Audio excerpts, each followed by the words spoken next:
प्लवनशील संत। कल रात एक सभा में मैंने एक योगी को जमीन से कई फुट ऊपर हवा में ठहरे हुए देखा। मेरा मित्र उपेंद्र मोहन चौधरी बड़े ही प्रभावशाली ढंग से बोल रहा था। मैंने उत्साहपूर्ण मुस्कान के साथ कहा, शायद मैं उनका नाम बता सकता हूं। कहीं वे अपर सर्कुलर रोड के भादुड़ी महाशय तो नहीं थे? उपेंद्र ने स्वीकृति में सिर हिलाया। यह बात मुझे पहले ही ज्ञात है। यह देखकर उसका चेहरा थोड़ा उतर गया। संतों के बारे में मेरी जिज्ञासा से मेरे सभी मित्र भली भांति परिचित थे। कोई नई जानकारी मिलते ही मुझे उनके पीछे लगा देने में उन्हें बड़ा आनंद आता था। ये योगी महाराज मेरे घर के इतने निकट रहते हैं कि मैं प्रायः उनसे मिलने जाता हूं। मेरे इस कथन से उपेंद्र के चेहरे पर उत्सुकता के भाव उमड़ते देख मैंने उसे और भी बातें बताना शुरू कर दिया। उनके कई चमत्कार मैंने देखे हैं। पतंजलि प्रणीत प्राचीन अष्टांग योग की विभिन्न प्राणायाम विधियों में वे निष्णात हैं। एक बार भादुड़ी महाशय ने मेरे सामने भस्त्रिका प्राणायाम इतने जोर से किया कि लगा मानो उस कमरे में सचमुच का तूफान आ गया हो। फिर उन्होंने गर्जन करते श्वासोच्छ्वास को बंद कर दिया और वे अति चेतनता यानी समाधि की एक उच्च अवस्था में निश्चल बैठे रहे।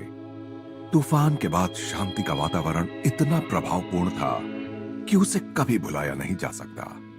मैंने सुना है कि वे कभी घर से बाहर नहीं निकलते। उपेंद्र के स्वर में कुछ अविश्वसनीयता झलक रही थी। वास्तव में यह सच है। विगत 20 वर्षों से वे घर के भीतर ही रहते आए हैं। केवल हमारे पर्व त्योहारों के अवसर पर वे स्वयं ही लगाए इस नियम को थोड़ा ढीला करते हैं। जब वे अपने ही अहाते में स्थित सामने की पगडंडी तक जाते हैं, वहां पर भिखारी जमा हो जाते हैं, क्योंकि संत भादुड़ी अपने दयार्द्र हृदय के लिए प्रसिद्ध हैं। गुरुत्वाकर्षण के नियम को ठुकराकर वे हवा में कैसे रह पाते हैं? कुछ प्राणायामों के अभ्यास से योगियों के शरीर की जड़ता नष्ट हो जाती है। तब उनका शरीर हवा में उठ जाता है या फिर मेंढक की तरह यहां से वहां फुदकने लगता है। जो संत योगाभ्यास नहीं करते, वे भी ईश्वर के प्रति तीव्र भक्ति की अवस्था में हवा में ऊपर उठते पाए गए हैं। इस संत के विषय में मैं अधिक जानना चाहता हूं। क्या तुम उनकी सायंकालीन सभाओं में जाते हो? उपेंद्र की आंखें कौतूहल से चमक रही थीं। हाँ, मैं प्रायः जाता हूं। उनके उपदेशों में विद्यमान विनोदपूर्ण चुटकियों और हास परिहास में मुझे बड़ा मजा आता है। कभी कभी मेरे लंबे अट्टहास से सभा की गंभीरता भंग हो जाती है। भादुड़ी महाशय तो उसका बुरा नहीं मानते, किंतु उनके शिष्य खा जाने वाली नजरों से मेरी ओर देखते हैं। उस दिन दोपहर को स्कूल से घर लौटते समय मैं भादुड़ी महाशय के एकांत निवास के पास से गुजर रहा था, तो उनका दर्शन करने की इच्छा हो गई। जन साधारण के लिए उनका दर्शन दुर्लभ था।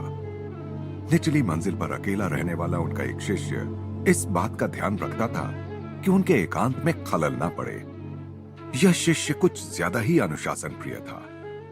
उसने मुझसे पूछा कि क्या मैंने भेंट के लिए पहले से समय लिया हुआ है।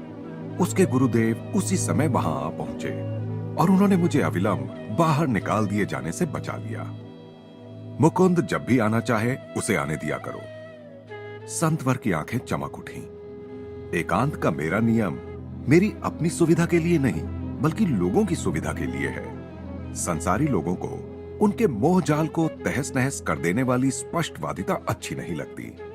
संत न केवल दुर्लभ होते हैं, बल्कि वे लोगों को व्याकुल भी कर देते हैं। शास्त्र पुराणों में भी वे प्रायः जन साधारण को विह्वल करते पाए जाते हैं। मैं भादुड़ी महाशय के पीछे पीछे ऊपरी मंजिल पर स्थित उनके अत्यंत सादे कक्ष में जा पहुंचा, जहां से वे शायद ही कभी बाहर निकलते थे। संसार के क्षुद्र उत्तेजनाओं के तीव्र गति से नित्य बदलते चित्रों की ओर संत जन प्रायः कोई ध्यान नहीं देते।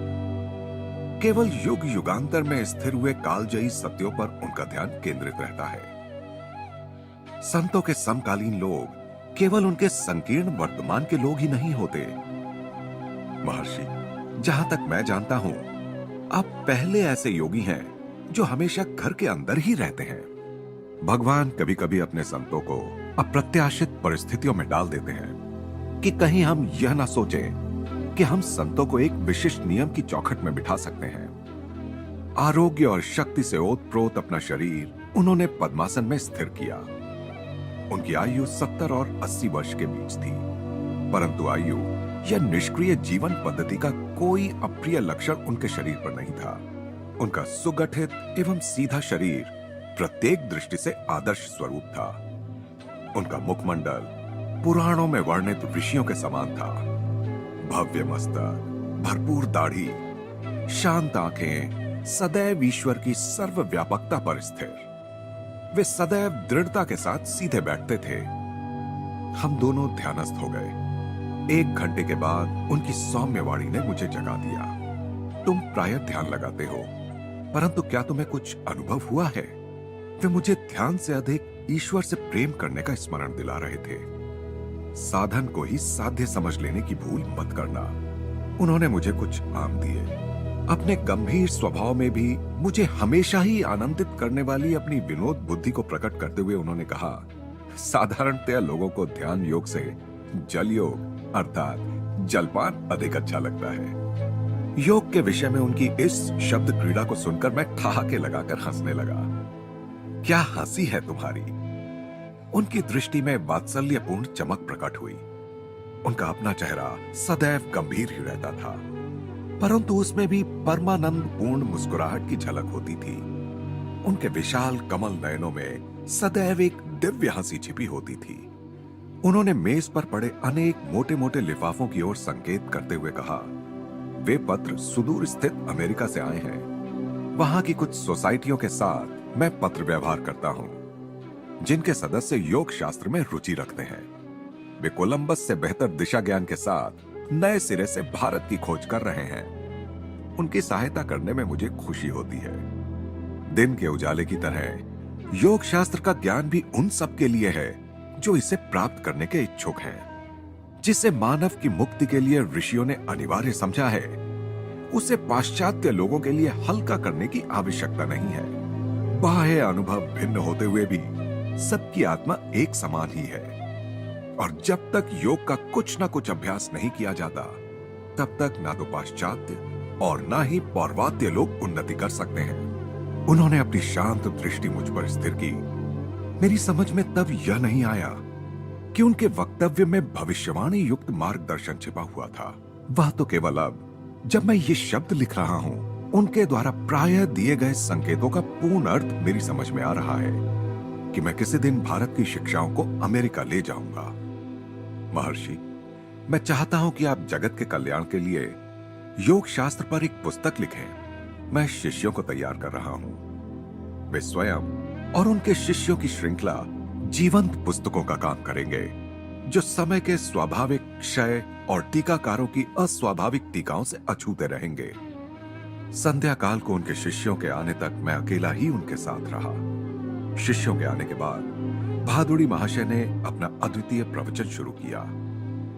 शांत बाढ़ की तरह अपने श्रोताओं के मन के कूड़े करकट को बहा ले जाकर वे उन्हें ईश्वर की ओर ले चले। विशुद्ध बांग्ला में वे हृदय स्पर्शी दृष्टांत देते जा रहे थे। उस दिन भादुड़ी महाशय संत संगति को पाने के लिए अपने राजसी जीवन का त्याग करने वाली मध्ययुगीन राजपूत रानी मीराबाई के जीवन से संबंधित कुछ दार्शनिक तत्वों को समझा रहे थे। एक बार एक महान सन्यासी सनातन गोस्वामी ने मीराबाई से मिलने से केवल इसलिए इनकार कर दिया कि वे स्त्री थीं। उत्तर में मीराबाई ने जो कुछ कहा, उसे सुनकर गोस्वामी विनम्र बनकर उनके चरणों में नत हो गए। मीराबाई ने कहा, महात्मा जी से कहो कि मैं नहीं जानती थी कि सृष्टि में ईश्वर के अतिरिक्त और भी कोई पुरुष है। क्या हम सब उनके सामने स्त्रियां नहीं हैं? शास्त्रों का एक सिद्धांत यह है कि केवल ईश्वर ही एकमात्र सृजनक्षम पुरुष तत्व है। उसकी सृष्टि तो केवल निष्क्रिय माया है। मीराबाई ने भक्ति रस से ओतप्रोत अनेक पदों की रचना की है, जो आज भी भारत में प्रेम और श्रद्धा के साथ गाए जाते हैं। उनमें से एक है, साधन करना चाही रे मनवा, भजन करना चाही, प्रेम लगाना चाही रे मनवा, प्रीत लगाना चाही। नीर नहन से हरि मिले तो जल जंतु होई, फल मूल खाकर हरि मिले तो बहादुर बंदराई। तुलसी पूजन से हरि मिले तो मैं पूजूं तुलसी झाड़, पत्थर पूजन से हरि मिले तो मैं पूजूं पहाड़। तृण भक्षण से हरि मिले तो बहुत मृगी आजा, स्त्री छोड़न से हरि मिले तो बहुत मिले खोजा, दूध पीवन से हरि मिले तो बहुत वत्स बाला, मीरा कहे बिना प्रेम से ना मिले नंदलाला। भादुड़ी महाशय जहां यौगिक आसन में बैठते थे, वहीं उनके पास पड़ी उनकी खड़ाओं पर कई शिष्य प्रणामी रख देते थे। भारत में प्रचलित इस श्रद्धापूर्ण चढ़ावे का अर्थ है कि शिष्य अपनी भौतिक संपदा गुरु के चरणों में अर्पित कर रहा है।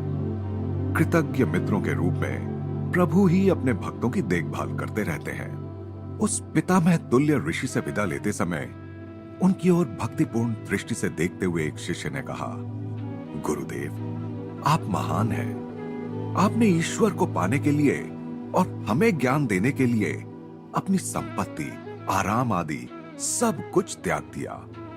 यह सर्वविदित था कि भादुड़ी महाशय ने बचपन में ही विशाल पैतृक संपत्ति को त्याग दिया था जब उन्होंने अनन्य भाव से योग मार्ग में पदार्पण किया। तुम ठीक उल्टी बात बोल रहे हो। भादुड़ी महाशय के मुखारविंद पर भर्त्सना के अत्यंत सौम्य भाव प्रकट हुए। मैंने तो अंतहीन आनंद का विराट साम्राज्य प्राप्त करने के लिए कुछ थोड़े से रुपए और कुछ तुच्छ सुख विलासों को छोड़ दिया। फिर मैंने कोई त्याग कहां किया है? और उस निधि को बांटने में जो आनंद मिल सकता है, उसका मुझे ज्ञान है। इसे क्या त्याग कहा जा सकता है? अल्प दृष्टि वाले सांसारिक जन ही वास्तव में सच्चे त्यागी हैं। वे अद्वितीय दिव्य संपत्ति को संसार के मुट्ठी भर तुच्छ खिलौनों के लिए त्याग देते हैं। त्याग की श्लोक विरुद्ध व्याख्या को सुनकर मेरी हंसी छूट गई, जिसमें किसी भी भिक्षुक संत को तो कुबेर का मुकुट पहनाया जाता है और धन गर्भित करोड़पतियों को अनभिज्ञ शहीद बना दिया जाता है। विधि का विधान हमारे भविष्य की योजना किसी भी बीमा कंपनी से अधिक अच्छी तरह बनाता है। उनके निष्कर्षात्मक शब्द उनकी अपनी श्रद्धा का अनुभव सिद्ध धर्म थे। आज संसार बाह्य सुरक्षा में ही विश्वास करने वाले बेचैन लोगों से भरा हुआ है। उनके कटु विचार उनके ललाटों पर अंकित घाव चिन्हों के समान है। जिसने हमारे प्रथम श्वास के साथ ही हमारे लिए हवा और दूध की व्यवस्था कर दी हो, वह भगवान अपने भक्तों की दिन प्रतिदिन की व्यवस्था करना भी जानता है। स्कूल से छुट्टी होते ही इन संत के द्वार की तीर्थ यात्रा करने का क्रम मैंने जारी रखा। आंतरिक उत्साह के साथ वे अनुभव लाभ में मेरी सहायता करते रहे। एक दिन वे मेरे घर से दूर राम मोहन रॉय रोड पर रहने के लिए चले गए। उनके श्रद्धालु शिष्यों ने उनके लिए वहां नागेंद्र मठ नाम से एक नया आश्रम बना दिया था। यहां मेरी कहानी अचानक कई वर्ष आगे निकल जाती है। फिर भी भादुड़ी महाशय के मुझसे कहे गए अंतिम शब्दों का उल्लेख मैं यहां करना चाहता हूं। पश्चिम की ओर प्रस्थान करने से कुछ पहले मैं उनके दर्शन करने गया और आशीर्वाद पाने के लिए मैंने उनके चरणों पर सिर रखा। बेटा, अमेरिका जाओ, युग युगांतर की भारत की महिमा को अपनी ढाल के रूप में ले जाओ। विजय तुम्हारे ललाट पर लिखी हुई है। उस देश के भले लोग तुम्हारा हृदयपूर्वक स्वागत करेंगे।